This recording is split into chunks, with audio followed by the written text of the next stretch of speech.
अच्छा तू देवर हो ना? हम देवर है ऐसे कहत नहीं कि भाव हमसे ना ना कलेंदर भैया अभी भाव हुए रहे जाने तरह का हम पानी सतर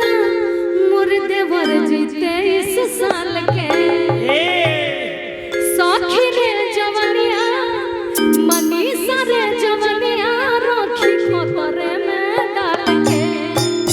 बाबा कितना होए निमन तो ससई बेनु करे ए मनीषा हेलो भैया कैसे खुशबू भैया को जानिए साफा ब्रेन में जानिए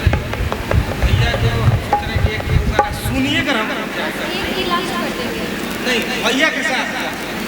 अच्छा अच्छा एक गाना हम मामा इसके लगाइए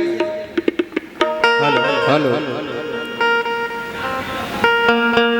जितने भी हेलो हेलो हेलो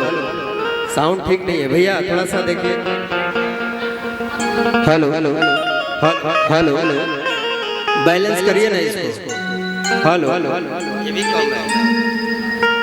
खुशबू नहीं 2 मिनट बैठ जाओ आराम कर लो जितने भी हमारे यूट्यूबर भाई हैं ये धनु जी